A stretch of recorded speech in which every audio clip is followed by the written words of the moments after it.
Colonel Tim Alben is the superintendent of the Massachusetts State Police. He was a leader, coordinator of the investigation after the marathon bombings last year. Colonel, thanks for being with us. Really appreciate your time, sir. Our pleasure, Jim. Where were you? What were you doing when you got the word? The race had been beautiful. It was a great day. The elite runners had finished.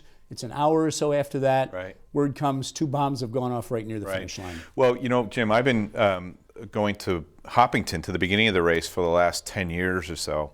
And the state police responsibilities are really there in Hopkinton and then for some escorts along the way, but it's always about the elite runners. I had actually departed and came back here. I was in East Long Meadow. And the call I got was from Commissioner Ed Davis. And Eddie and I have been friends for a long time. Boston Police Commissioner at the time. Yes. And Eddie said to me, Tim, he says, we've got several explosions in the city. We don't know exactly what we have, but I need your tactical assets as quickly as possible. And of course, I said, Eddie, they're at your disposal. And I proceeded to turn around and head back to Boston. Looking at the surveillance camera footage over the next day or two of the marathon crowd at the explosion sites, the investigators pretty quickly were able to isolate shots of exactly where the bombs went off. And I know you've talked about just being struck by the fact that pretty quickly you saw 2 guys come by, leave backpacks, and nobody paid any attention. Yeah, that's something I still think about today. And again, I'm not being critical of anybody that was there or enjoying the day. This is what we do in America. We enjoy these kinds of holidays and celebrations and sporting events. But I think in looking back on it, and especially world events and this era of terrorism that we live in, that we're going to have to do more. We're going to have to sort of change the way that we think about things and about our own immediate surroundings and our own safety. And I'm trying to get that message out, I think, to the citizenry that this is important. You're another part of the security package, if you will. I want to talk more about that, but I think, the saying since 9/11 has been, if you see something, say something. Right. But I think so many of us are worried that we'll see that something that turns out to be somebody left their lunch on a bench. That's right. We call it in, it shuts down a mall, it shuts down an airport terminal, it turns out to be nothing. That's not how you view it, is it? No, it isn't. And you're right. I mean, your analysis is correct in the sense that over the last year since the marathon, we've gotten more of these suspicious package calls that we have to send our explosive ordnance people out for. But that's our job. And I don't want to in any way detract from people doing that. That's exactly what we're trying to do, is get people more observant, more vigilant about their surroundings, more questioning, and don't hesitate to make that call or text a tip or whatever the situation may be. The thing that struck me watching everything that went on that week, the bombings Monday afternoon, finally the capture of the suspect Friday evening, every picture you saw was a different local, state, or federal agency. Now, it's kind of a thing in movies or TV when you see the different agencies together. There's always a little, jostling. The feds are in charge. No, the state guys are. That didn't seem to happen. No, it didn't. It didn't, Jim. And I tell people all over the country about our lesson here and our relationship here. We've been working together now since 9/11, but more specifically, the 2004 Democratic National Convention, when they came to Boston, was the first large gathering after 9/11, and that really brought us all to the table. We developed not only professional liaisons, but personal friendships. I'm talking about the leadership of these departments. And we've all come up through the system together. So Boston Fire Department, Boston EMS, Boston Police Department, FBI, DEA, ATF, Secret Service. These are people that I know on a first-name basis, and they know me. And I think that's the value in these kinds of relationships.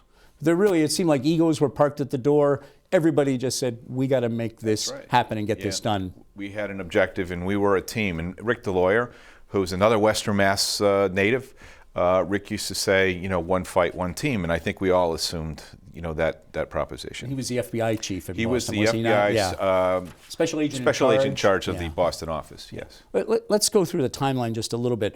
Bombings Monday afternoon.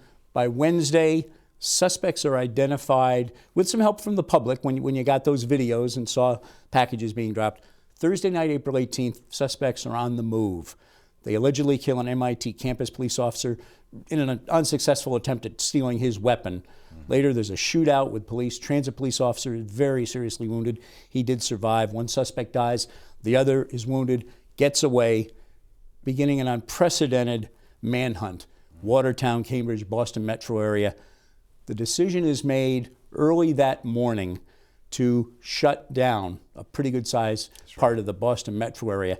That in itself seems like something out of a science fiction movie. That had to be quite a decision, quite a discussion to get into. It really was. And, the four principals, I think, involved in that, well, five actually, was Kurt Schwartz, the Undersecretary of Public Safety, Commissioner Ed Davis, Mayor Menino, Governor Patrick, and myself. And essentially we went through what we knew at that point, what we did not know at that point. And we thought that shutting down the transportation system afforded us the very best opportunity to make the apprehension as safely as we could in that Watertown neighborhood. I mean, ultimately, that was the end result. But there was a lot of consternation about that. And certainly, looking back at it, a lot of implications to it as well. You must have learned a lot from that week and that investigation and that manhunt. Clearly, you do. But, in this business, a lot of it is pattern recognition, but no situation is ever the same. We've dealt through weather emergencies. We had the tornado out here in Springfield a few years ago. That was a certain demand on services. We've had fugitive apprehensions in the past, but nothing really on this scale, nothing with this complexity to it, nothing really that drew national attention like this event did. Public cooperation, I know, has been talked about a lot in this case. As soon as the bombings hit on Monday, people sent in or gave you tons of cell phone pictures, photos they'd been taking. Yes. You put out the material that was seen on the surveillance cameras of people dropping these bags. You got information pretty quickly. Talk about the component of the public being part of the overall law enforcement effort in a case like this. So on Tuesday afternoon, I remember one of the first press conferences we had, and everybody had something to add to it. And I remember appealing to the public at that point. I said, in today's day and age, everyone has a smartphone, everyone takes photographs.